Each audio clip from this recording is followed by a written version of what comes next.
Welcome to How Now, the podcast where we talk about how to live in the now. And here's your host, Kim Martin Raymond.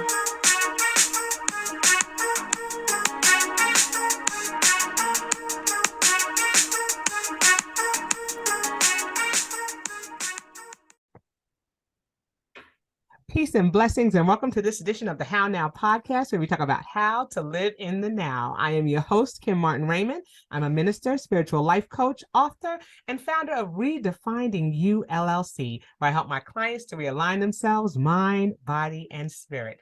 And if this is your first time listening in on the How Now podcast, welcome to the How Now podcast family. We're excited to have you here.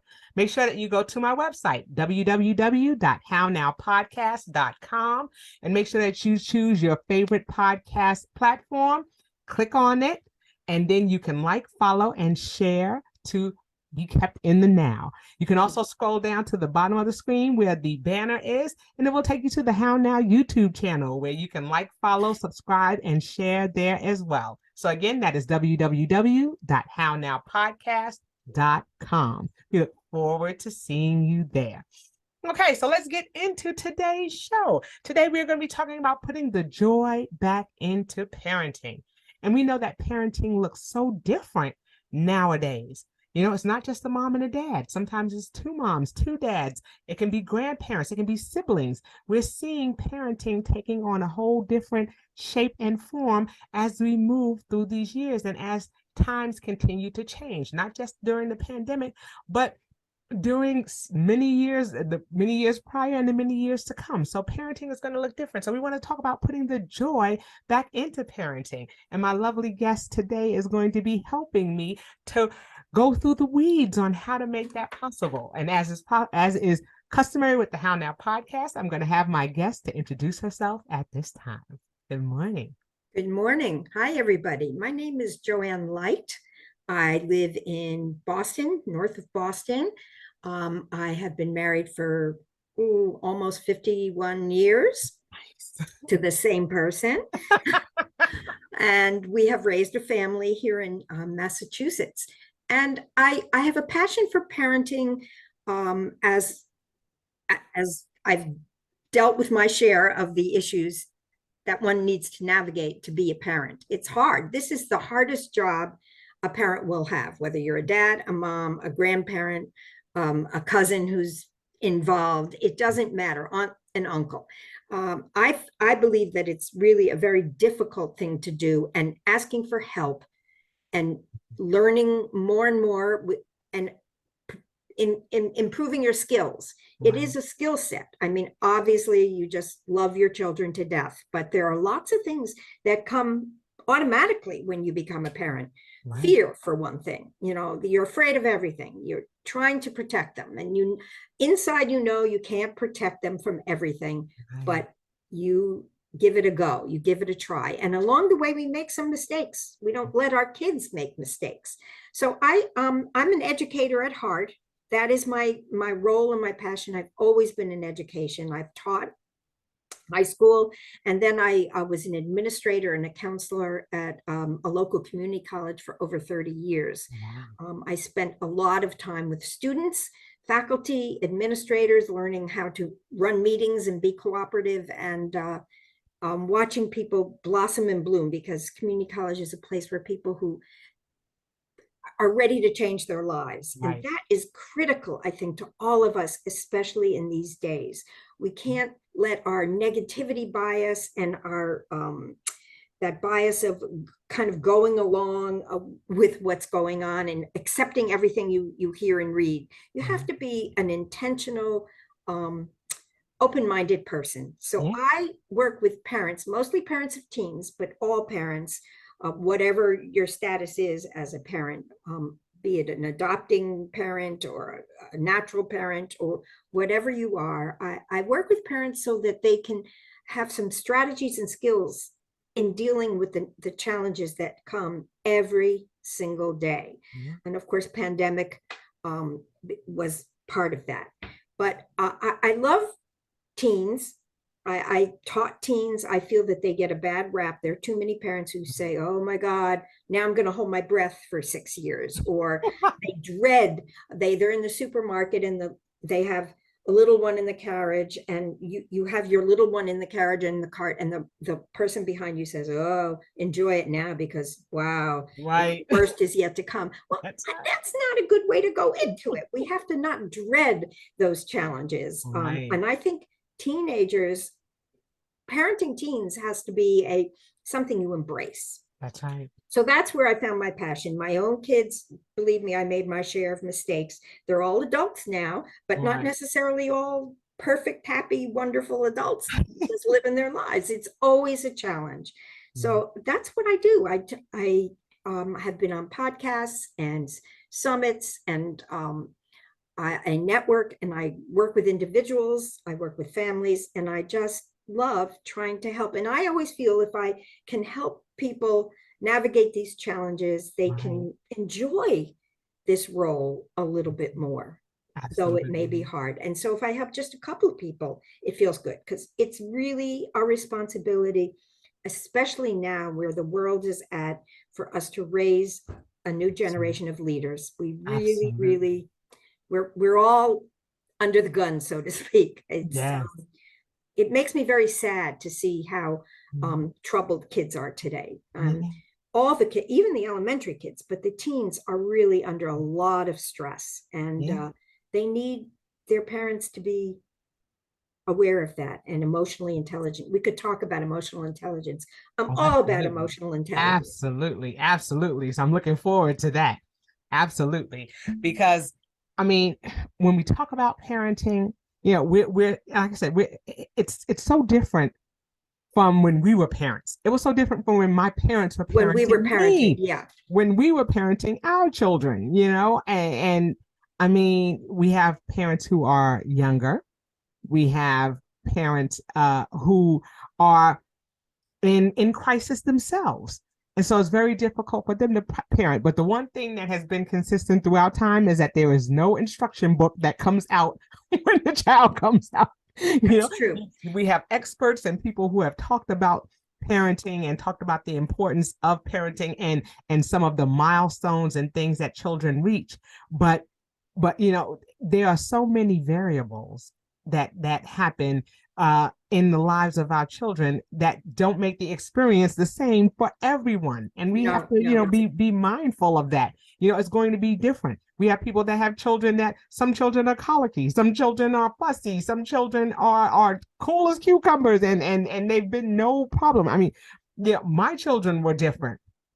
You know, growing from each other, right? Yeah, from each other in the same family. So parenting can be a challenge because you have different personalities that you may be dealing with within your own home. It's not like it's going to be the same for each child because every person is an individual, and we have to make sure that we're tapping into them.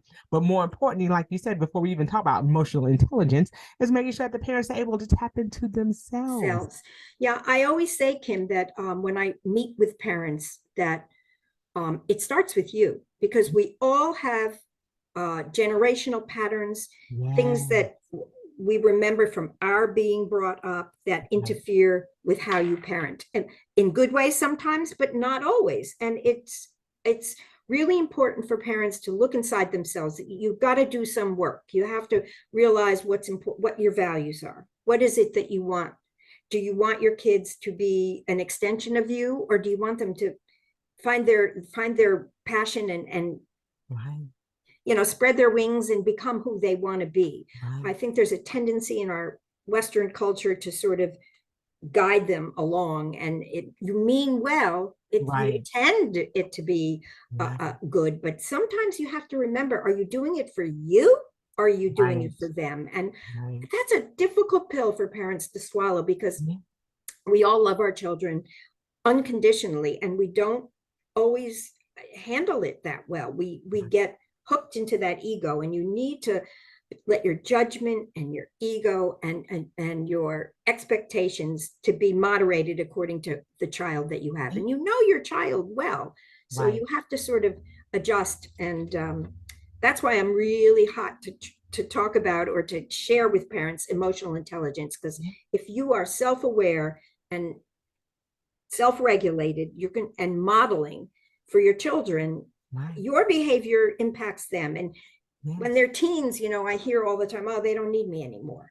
Well, that's the furthest Most. from the truth. They That's need you. right. That's right, Kim. They need That's you right. more than ever when they hit That's right. that adolescent time, when they're trying to figure out their push and pull. You know, their brains are developing in a very speedy way, but their emotions, you know, need attention, and Right. their rational thinking isn't always. It's like when you say to your kid, what were you thinking? The answer is they weren't thinking. You weren't. They were just Right. responding. Right. So there's Right. just a lot there. There is, and because you know, what it makes me think of, and because you know, both of us have a background in education, you Yep. know, so many of our children Doctorate of are, education. So what? right, You know? are being educated by their teachers, by their caregivers. You know, we think about even as young as those who are in the childcare you know, arena, who are in childcare facilities, where they're spending several hours of the day with those teachers. And one of the expectations that we have of those teachers is that, you know, the children get their energy from that teacher. Their children get their you know, a lot of what they're learning from their teachers. And as parents, how do we come in and work alongside those educators? That's true. And you know, and we saw a lot of that when the pandemic hit and people had to actually parent their children even more, because they were no longer passing the torch on to the teachers or the caregivers that were taking a bulk of their time. I mean, you know, were spending a bulk of their time with their children. Yeah. So All of a sudden you had to be a parent and a teacher. And yes, that doesn't, I mean, it's one thing to parent your own kids, but to right, you teach them certain things, but I don't know about all the things that you need to teach them as a teacher. That's different. And I think it's been hard for, and I'm sure you have experience with this, kids going back to school has been difficult for the kids yes, and for the schools. I think we haven't figured out exactly, you know, and the kids need so much besides arithmetic yeah, and history. They just need social and emotional intelligence. They need to learn how to emotionally respond and react and deal with their emotions. It's like when that your 3-year-old has a major tantrum because the cup is not the right color and throws himself or herself or themselves on the floor. It's because they have big emotions that they don't know how to deal with. right. So as a parent, if you going down their rabbit hole with them and get, you know, mad and angry and hysterical and worried, it doesn't work. So as parents, we need a lot of patience and calm. And so whatever means you use to deal with your stress, you really need to work on it. So parents need help. Right. Don't get burned out. You need Right, to ask because for what help. happens is the children are going to mirror the behaviors that they see in the home. They And mirror they're the going to bring behaviors those- and the emotions. You know, they Right. learn. It's contagious. If you're anxious all the time, they learn anxiety and they don't want to disappoint you. So No, they're watching you when they're little and when they're older. that's it. They get all of their energies from you. How, you know, you are a portion of how their day may go. If you're dropping them off to Definitely. school and you're fussing at them because you know they didn't have their favorite breakfast, or you were rushing them because they overslept, that can set the tone for their entire day. So much of what we do as parents is going to determine the course of how they're going to react and respond to the things that are happening during the course of the day. So Absolutely. they're getting their energy from us. So our energy has to be in a place where you know where that self-regulation, where that emotional intelligence comes in, and I definitely want to touch on that because it's so important for us to be able to, you know, show empathy, and we're not seeing much of that in society. No, you know, we are and not. We're seeing a lot of people doing a lot of trainings on this. People are doing a lot of coaching on this because it's just something that's it's lost. You know, people just think when I was young, we were taught, it's just nice to be nice. That's what my grandmother said. It's just nice Be to be kind, nice. and It was that women simple. differently than the guys. I mean, emotions are everywhere, and we all have thousands of them during the day. And I think if you've not learned that emotions are, it's okay. They're not bad or good. They're information as to what your behavior, then becomes. And so I really, it's important to teach people how to regulate their own emotions and recognize them. What are you feeling now? How do you feel? And what does that make you do? I mean, it's not easy to do, but they are skills you can learn. And one of the things I think since pandemic, I know we want to talk about that, is two things that I think are really important as we all deal with pandemic and the coming out of it, is to be, first of all, to be active, to be exercising. I try to tell parents, exercise and nutrition, those are all real important. But gratitude, I'm all about trying to teach, not to teach, but to have people think about gratitude and make it a big part of their life. Be grateful for what you have and express it. Every day, there's just lots of things we take for granted that if we express I think people who heartfelt express their gratitude to someone, not just a quick thank you, but geez, you did this for me, I really appreciate it. You make people, I think it reduces stress and it makes people feel connected. And if there's something we've learned about parenting, about coming off a pandemic or dealing with crises or the world as it is today, it's making connections. Absolutely. We all need to make social connections. And I feel the most important thing you have to do with your own child is create a connection. Absolutely. And one that can be long lasting. So you have to learn to be a good listener. You have to do non-judgmental listening. You have to ask open-ended questions. It's not easy, but you have to, it's how you respond in the moment, is whether you have emotional intelligence or not. And it's a good thing to learn. Just be willing to learn how to recognize your emotions, understand where they're coming from. Not because usually when a child behaves in a certain way, it's just the tip of the iceberg. They're not getting to all the stuff underneath. And that's true for you as an adult as well, whether you're parenting little kids, older kids, your nieces, your nephews, trying to help. So I think gratitude is a huge, huge thing. Gratitude. Okay, so when people come to you for parenting coaching, are they coming to you in a place of crisis already, or are they coming to kind of be proactive in the process? I'd say it's both, Kim. I think more often than not, even if it's not really a crisis, they feel it's a crisis. Little kids, they're not sleeping, their behavior, those kinds of very tangible things. Or the parents of adolescents, my kid won't do his homework. My kid is drinking, going out with friends. It's problems that they want a solution. So I try to put it back on them and ask how they feel about it, and have they thought about it, and how do they interact with their children.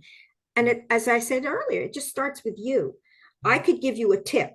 I could say, okay, try this, with homework, make a time and a place and create structure. And that's important.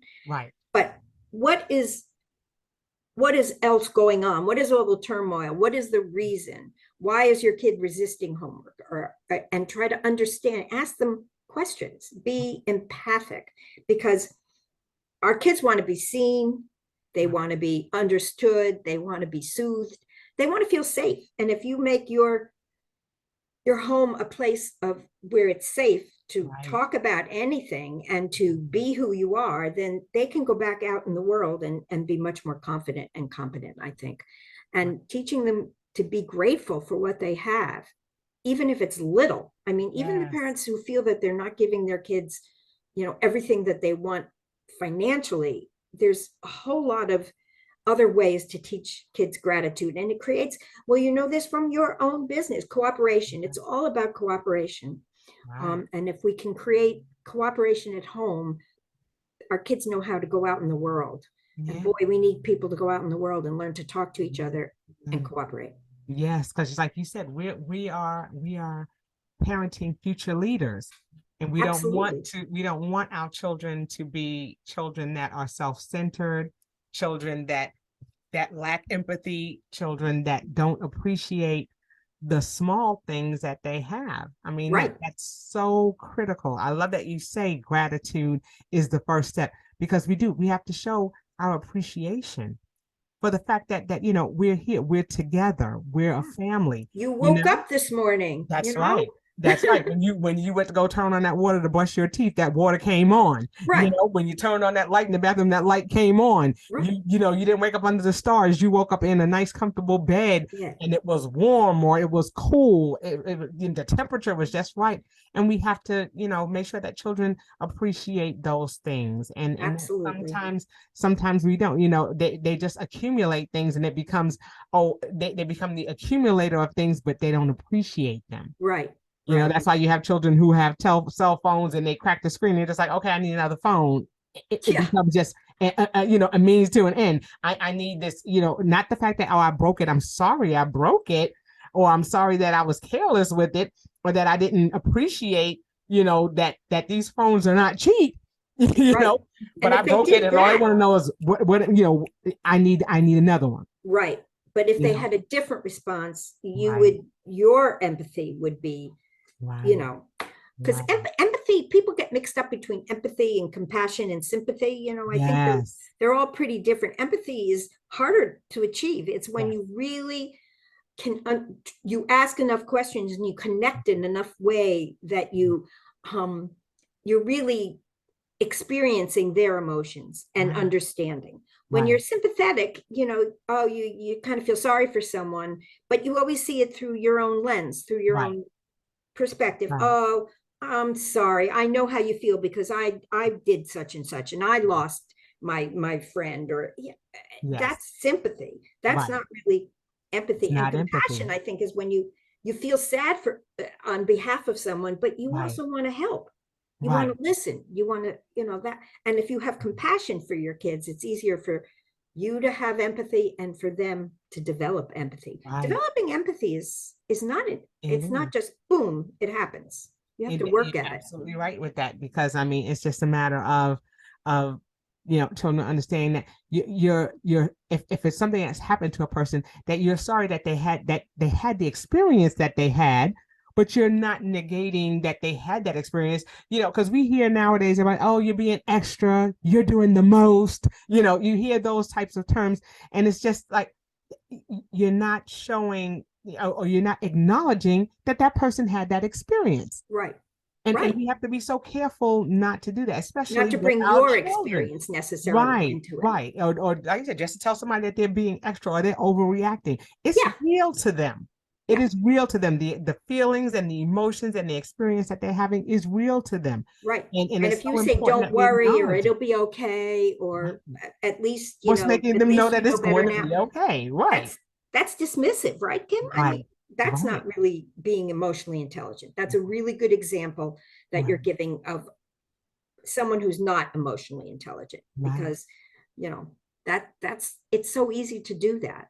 right. And it's like we have this tendency in our culture right now to be easily convinced of things, Oh, and yeah. social media has contributed.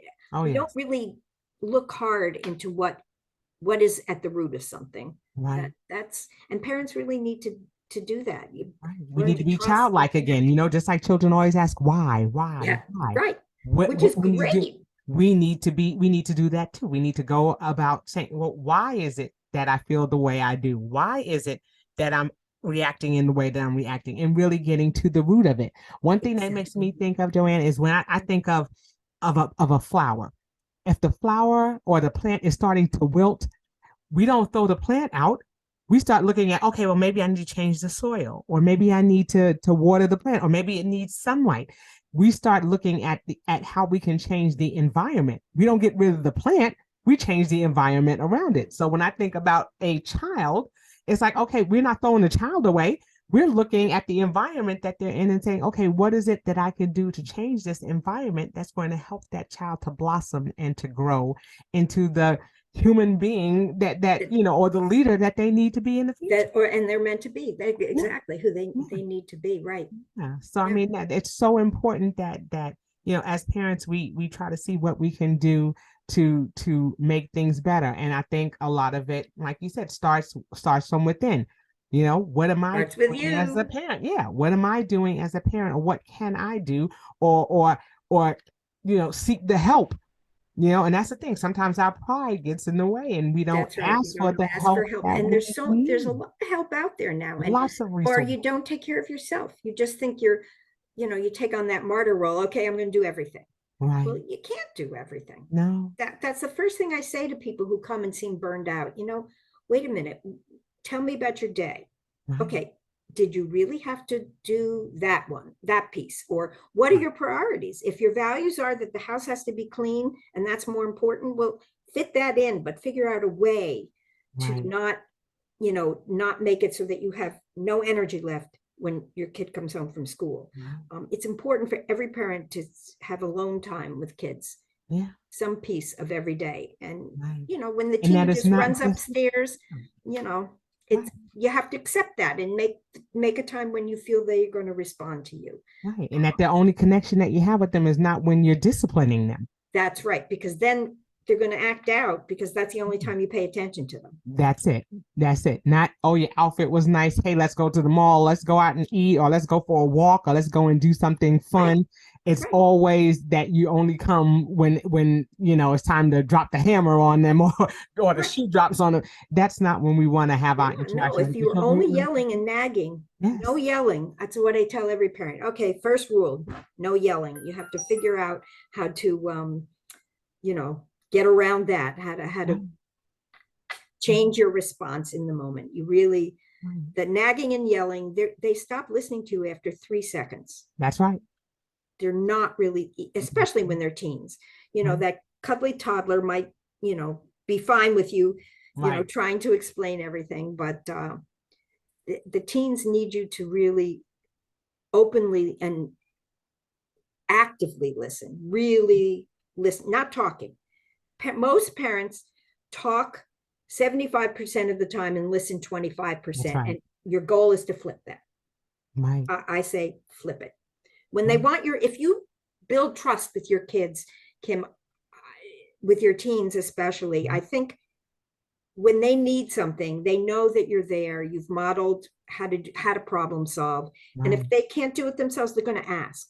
Right. And then that's good. But if you're always just telling them, right, and trying to fix everything, finish their science projects, bring their lunch to school when they forget,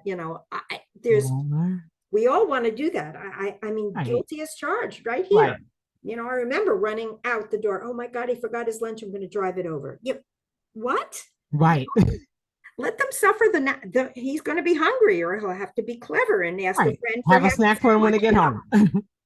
They'll be all right. Yep. They're more resilient than we give them credit for. That's right. And sometimes I think we go so far out on a limb instead of listening to them. Like you said, we have to be active listeners.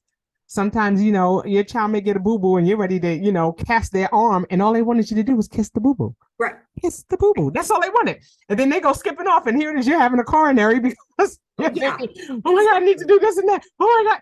Sometimes it really takes us listening and say, okay, what is it that you need? How can I help you? How can I best help you? And giving them the words so that they can articulate. Right. And I think that's where right, some of our children and articulate their emotions. Right. They don't know how to articulate their emotions because we have not given them an opportunity, because we want to save them and do everything for them, and not giving them an opportunity to exercise that muscle, within themselves, that they can learn how to speak. I don't like when somebody touches me like that. I don't like when somebody speaks to me like that. If we don't give them the vocabulary, they're going to continue to act out of frustration or to act out of negative emotions, because that's all that they've been taught to do, or that's all that they've seen. They've only seen you and your significant other or somebody arguing or fussing, never seeing you try to come to some type of consensus. Right. You don't want your children to be exposed to seeing you argue all the time. Let them see you hugging each other and loving on each other too. Right.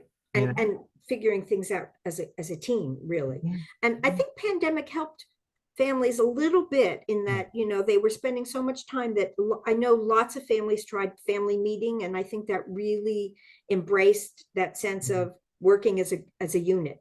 But still, I see more downside to what pandemic did than upside. But we all have to bounce back now. I mean, I know I myself, sometimes going out feels like a big deal. I mean, I admire you getting on an airplane and going all these places. Every time I have to do something, I think, oh, it just feels different. Yes. It just feels different. And we have to work really hard on rekindling friendships. Yes. And our kids are struggling with that too. Yes. So yeah. there's just All right. So we, like I said, we talk about putting the joy back. And I know we've talked about how we've lost some of the joy in doing it. But like I said, one of those ways that we can start bringing that joy back is expressing gratitude, and being grateful for our children, and letting them know that they are a blessing, and that they are not they are not a stumbling block, but a stepping stone in all that we do. It's important for our children to know that we appreciate them. And we appreciate the things that they do. So, in that gratitude is also saying thank you to our children for the things that they're doing. That's right. Thank you. That's right. And noticing the good things, not just the things they're doing wrong. That's right. That's right. Yeah. I think. And what are some other things that they can, work on as far as putting the joy back in? I think that gratitude, setting boundaries, but letting your children share in that, especially as they become teens. I think if you got to have some rules, there has to be some boundaries, but negotiate. If it's something like their curfew, it's good. They need to know that there are boundaries, but that you're supporting them in it. And if you've discussed the rules and what the consequences are, then if they take a risk and break the rule, they know what is to come. Consequences. I think that if you have, it's just builds cooperation and a way of communication that's so important, and that helps you trust them, and they trust you, and they feel they can come to you. So putting the joy back, I think, means really changing your mindset of, what's best, and they need to follow what you think is best. You can share your opinions about things, but I think you need to understand that if it's rigid, you need to have some movement in the lines and ability. Now, some things are just like there's no drugs. I mean, there's a limit. You set certain things. That's not okay. That's not part of this. But they learn about their world if they can talk to you about what's safe and what's moral and what's just they're experimenting. They're supposed to experiment. Their brains are growing very, very fast from when they hit adolescence till about 18, and they can learn anything. So give them opportunities to learn and develop their passions, and just love them. Make sure they know you. Whatever they do, you can even say that to them. Look, I don't agree on how you dealt with Billy, and I understand, but I still love you. I might not love what you did, but I love you. You're not going to do things that are going to make me not love you. It's just, and some days that's hard because you love them, but you don't like them so much. That's right. So I think just having the attitude that you have to listen, you have to express your emotions, you have to model your values. You have to ask them questions and be curious and teach them gratitude and compassion. And that helps brings the joy back. Yeah. And I think if it's something that they don't know and you can say, well, look, let's do it together. Let's find out together. Let's go and research this together. Let's see what we both find out and talk about what we think about that. What I also hear you saying, and when you're talking about that, is also when you're talking about setting boundaries, is also having some level of consistency there. Like you said, some things are hard no, and other things are, let's it's talk okay. about it. Yeah. But not having that consistency and being too wishy-washy that can cause problems too, because they're going to roll the dice every time. Today I might get over with it, tomorrow I might not. But if there's some level of consistency in there, It with makes it regards easier to for it. them to negotiate their world. It really Yeah. does. Yeah. That really, Because there are going to be helps. rules that they're going to have to follow when they get out in society. Yep. And so, and they're going to be ones that are going to be non-negotiable. So they need to know what those things are too. And know that when they come to you, okay, I'm not even going to bother that. We know when we were kids, our parents, you knew who to go and ask. Because it was like dad's gonna say no every time. Not sometimes, he's gonna say no every single time. So I'm not even gonna bother to ask him. I'm gonna go over and ask mom. Or right. Be that parent that's consistent enough where your child knows what those boundaries are. And then, like you said, I love that you say that if they do cross that line, that you let them know, yes, I don't agree with what you did, but I love you anyway. All the time. It's not that I'm going to hate you as a child. That's such a strong word. And it's not something that we're going to even associate with you. I'm going to love you. And just like you said, I may not love what you do, but I'm going to love you. And I think even in that happiness that we don't hold a grudge. Oh yeah. And that's some parents, that's really a tough thing. They can't let stuff go. Not letting go is really a difficult thing, and it's a human response. Another thing that parents can do, I think, to bring more joy back is to be genuine. When you do something wrong or you say the wrong thing, apologize. Then you can reset. I lost my temper yesterday. I was tired. Work had been terrible. I really didn't feel like making dinner. So I'm really sorry I responded curtly or yelled or didn't give you the opportunity to explain, because and I'm really sorry. I feel bad that happened. Let's start over. Let's find a time because if you can make mistakes and apologize, then they don't feel like they have to be perfect either. Right.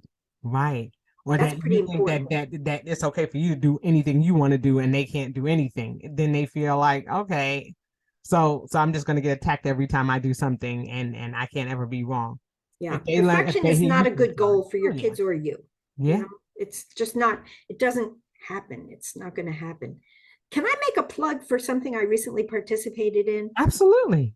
Someone that I've networked with, and she's a parent coach, was doing a compilation book. And I contributed a chapter, and it was amazing. When I see this book, it's called No Problem Parenting, raising your kiddos with more confidence and less fear. And we talk about a manual for parents.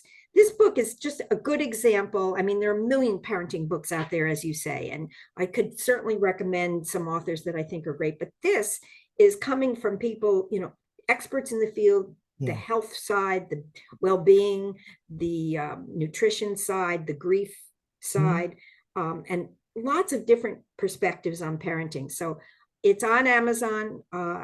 It's we'll definitely put the link in. So it's fun. It was fun for me. I hope to do more of that in the future. But sometimes some of those books are useful. You sit down and say, "Oh wow, that's great."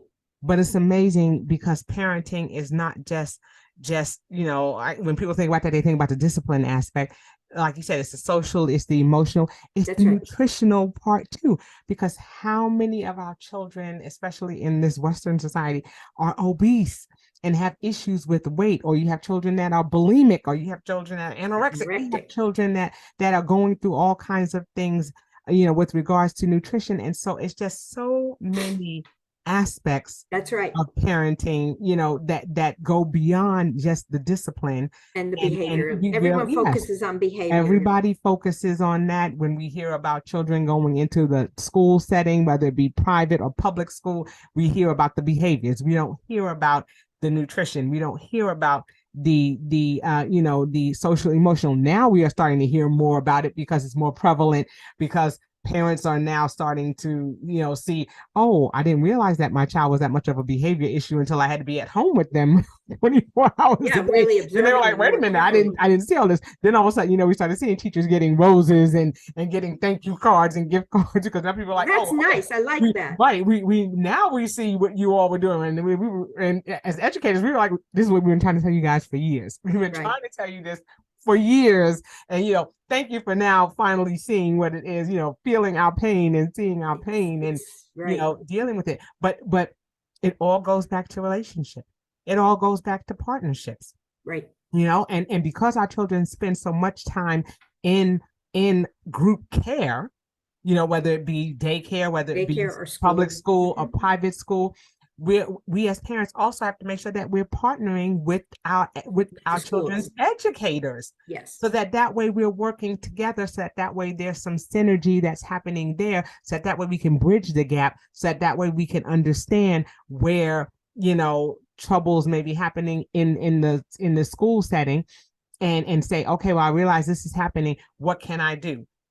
Because there are a Mhm. lot of parents who come, we know as educators, there are a lot of parents who come and they will defend their child tooth and nail and Yeah. not even listen to what it is that we're trying to explain to them, that we're True. seeing. That's true. They're So, advocating for their child. yeah. Yep. So just like putting the joy back in parenting is also making sure that we're listening to those who are spending a lion's share of their time with our children. Right. And asking what we can do to partner with them, as opposed to, being in opposition with them. That's not what Right. we want. We want to make sure that that our children see that there's a synergy between us and their educators, and that we're looking to do what's going to be best for them as a whole individual. And that Right. includes their time in that group care setting. So it's Right. important. It is important. There's Yes. so many things. Engendering Yeah. compassion and relationships and Yes. cooperation. Oh, We yeah. all need to see more cooperation everywhere in our lives, Yes. and that is important. Yeah. And we have to be smarter with our feelings. We have to be intentional. Yeah. It's like, see every experience through that lens. What Yes. could that teacher be feeling? Yes. Yes. It's And I'm also really, thinking about, children who are, we're seeing so many gender roles and things that are different, and making sure that, we're creating an environment where we're at least trying to have a level of understanding. And that's like where I it's said, where safe, these where hard it's safe. conversations are coming. Mhm. It's definitely creating safe spaces, and definitely creating brave spaces. Right. And when we That's say true. brave That's a good spaces, point. talking about, and then, for those who have not heard that term, I've more recently heard that term, brave spaces, where you can have those hard conversations. Patience. We need to have those conversations with our children about race, about diversity, about equity, things that they would not normally, they're going to get their cues from us. Exactly. So if you We're can talk seeing, about it over dinner, dinner is that's right. important. That's right. I think that's a great idea and a great direction to move in. Right. And to see where our children are, so have you heard anything at school, or I've heard that there have been things going on, and asking our children, what are your thoughts about that? Yeah. How does and it make you seeing where they feel when are. you see? Yeah. Right. And finding out where their mindset is, because if they're saying something that's to the contrary, then it's a wonderful time to open the door to have those conversations with them, and ask say, them hey, this is, what's going. these are our beliefs, and these are, these are things, this is what I believe about this. Or, I want to be clear with this, because, we don't, whatever you've seen, or you may have seen it in your family, you may have seen it with some of the older people in your family. These are things we want to be careful to say, okay, we know that grandma or grandpa may say this or that, but understand that that is something that, is not necessarily acceptable in our household, or we want to be careful to make sure that we deal with people properly. And that you have to try to understand where they're coming from. Like if the grandparents, what their experience, why that led to what like my parents grew up in the Depression. So there were a lot of things that happened in the household that came from that lens. You know what I mean? Right. So you can teach them that there's a different way to look at it. It's just very important. Like you said, it's all about communication. It's all about conversations. It's all about safe spaces and brave spaces where children know that they can have those conversations, and that they're not going to be shut down. Right. Like you said, 75% of your time should be spent listening to the child. And, I say this all the time when I do my little trainings. I say, we have 2 ears and 1 mouth, because we're supposed to listen more than we speak. You're absolutely right. Listen more than we speak. So that way, that is hard for some parents to, it is caregivers to just adapt to, because Yeah. once you start, it's like, it just comes and comes and comes. Right, right. But We have to remember again that the child is the plant, the flower, and we're responsible for good metaphor. changing that environment for them. Right. Set that I'm a little hopeful because I think the Gen Zers, the younger yeah, teens into early 20s, they seem much more concerned and about things like climate change and right, social justice. I'm right. keeping my fingers crossed.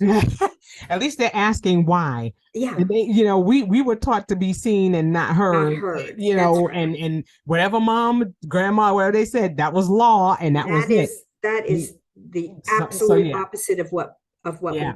we need These to be millennials their and needs. Gen Zers, they are definitely asking, well, why do I have to do that? Yeah, And why is that? And who said? So they're asking the right questions, and we have to be equipped to answer those or respond to those, or at least tell our children, mommy or daddy or grandma, auntie, cousin, I don't know the answer to that, but let's go and find out you together. find Let's out. see who we can ask Right. instead of just saying, well, do it because I said so. Yeah. Equip Why? our Because children I said because so. Yeah. they have to be able to make the connection. They can't make the connection if we don't explain why. Yeah, You and know, we have to embrace that. I know my little granddaughter who's not quite 3, whatever you say to her, she says, "'Cause why? 'Cause why? 'Cause why? right, Papa's not here right now, he's working. 'Cause why?" And so right, they're born with this instinct to be right. curious. Right. So And it has to be this, age appropriate, our response. We can't go, we right, don't have to go so deep, but we go just deep enough for them to go, okay. And then they go skipping off, and we don't have to overcomplicate things. We need to keep it simple, keep it age appropriate, and absolutely. and then But embrace their absolutely. curiosity, and Absolutely. make them as teens be able to be curious. That's Yeah. that's pretty critical. Yeah, Yeah. and accepting because we all know the teenage years.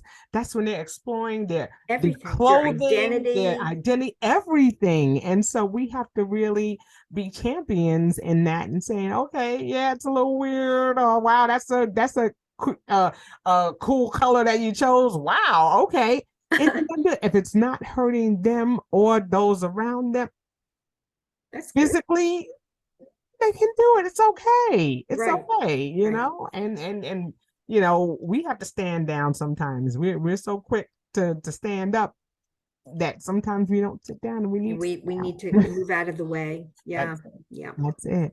That's it. But we know, like I said, that it's a challenge, to parent children. And this time, it's always been. It has. It's And always been a as you said, challenge. it changes. But It I think changes. there's so many outside influences right now between Yeah. social media and the way the world works that Mhm. it's hard. It's really hard to help kids hone in on their challenges and making change. But it starts with you. It starts with us, and the joy comes from within. And once we're happy, just like negativity has a trickle down effect, so does positivity. Right. So if we're And gratitude, positive and gratitude right, leads to more yes, it does. positivity.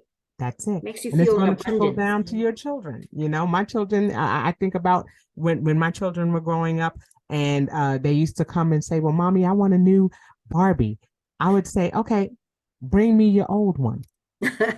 And they go, uh-oh. And if Barbie was missing a head or she had marker on her face or half her hair was cut, then I say, okay, when you show me that you can take care of this one, then we can talk about getting you a new one. Right. And then Right. it was in no time. I would be like, they're like, oh, mommy, can I have another one? Show me your other one. And she came down, she's looking great. All right, let's go to the store and get you another one because you've shown me that you can appreciate that. I did that with their clothes, everything. Were they all buried under the bed or were they hung on hangers or were they folded? Did you show me that you had appreciation for the things that you had? These are little things that we teach our children along the way that are Right. going to help them to, express gratitude.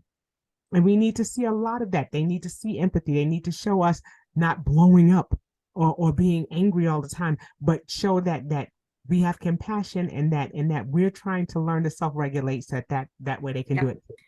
If they'll model that, they'll learn how to Yes. regulate their emotions. If they can watch you do that with yours, it Right, really works. right. It But sounds they're the hard. ones It who sounds do. hard, like, oh no, that can't be, but it's true. It That's really it. is. That's it. Well, I thank you so much Oh, for and thank coming you. and sharing all of this wonderful information about gratitude and setting boundaries and really doing a search within ourselves to be the best parents that we can be, because that's where the joy starts. And the importance of communication. We have to be able to communicate Absolutely. effectively with our children. Listen. Put on your listening ears. We heard that as children. Put on your listening ears. Make sure that you're hearing. Right. Make sure that you're listening to your children and giving them an opportunity to play an active role in their own lives. That's going to make them better adults, better members of society, Society. who Yes. are going to be able to regulate and to be able to help others and to be, the best that they can be. We always talk about being the best version of ourselves. We need to make sure that we're giving our children an opportunity The to do the opportunity to do same. that. Not the Yes, best version of you, but the best that's right. version of themselves. That's right. Oh my goodness. We would be remiss if we didn't say, you cannot live your life through your children. There are some parents who try to live vicariously through their children. Totally. Don't put Totally. that pressure on them. You can still do things to recoup some or recapture some of the things that Something you that you want to missed recapture or in your you own were life, doing. but No, make it your life. Don't do it through your children. please try not to. It might be hard, but it's really great advice. That's right. That's right. Now, before we go, I Uh-huh. always ask all of my guests, what are you doing to live in the now? In this new space that we're in, what are some things that you do that bring you joy or bring you peace in this now? Well, right now I'm really working very hard on making more connections and reconnecting. I have in recent months been reconnecting with friends, old Mhm. schoolmates. I find that gives me some new sense of who I am and what I'm trying to do. So Yeah. that is one of the things that I've been recently doing. And I've also been trying really hard to get out of my comfort zone and do things that are Mm. new and a Yeah. little challenging. Yeah. Like writing that chapter, like saying yes to that Awesome. woman who asked me. I thought, oh, what am I doing? But it was great. It was That's great. So right. sometimes you're never too old to take on more challenges. So even though this whole thing with parent coaching is kind of a retirement piece, Right. that's my retirement career. You still need to meet new challenges, and I keep trying to do that. Awesome, awesome. And then also, how can people get in contact with you if they want to know Oh, more about your programs? And then definitely we're going to put a link for the No Problem Parenting books. That way they're able to, grab a to copy of to that look as for well. that on Yeah. Amazon. Yeah. Well, one of the best ways is to reach me is on my website, which is Okay. joannehlight.com. And I have a link tree that gives you links to lots of my previous podcasts and Awesome. the book. Everything is in there. So I don't know if it's hard to do it. I'm sure just listening, but it's https:// Mhm. linktr Dot. dot ee and Mhm. slash Joanne H. Light.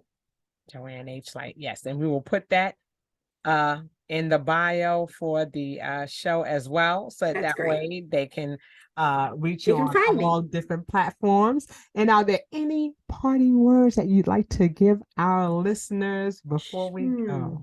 Oh, there's so many, but one of the actually, I often think about Maya Angelou, who has so much wisdom to give, but her quote that I think goes something like, you you may not you may not remember everything someone did. You may not remember something they said, but Right. you're always going to remember how they made you feel. How they made you feel.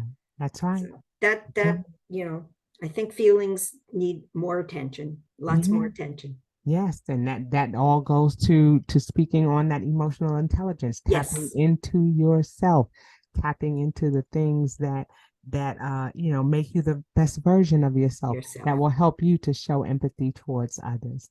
So I thank you Exactly. so much for being Thank with you for me, having me, Joanne, Kim. And, as I say to all of my guests, this is what's happening right now. There's always something that can be happening in the next couple of hours, the next couple of days, or years from now. So you're always welcome to come back to the How Now podcast and share with us new things that are going on with you and going on in your now. So again, we thank you so much for being with us. Thank you. Once again, it was great. Yes. Okay. And that will do it for this edition of the How Now podcast, where we talk about how to live in the now. And until we see you next time, I say peace.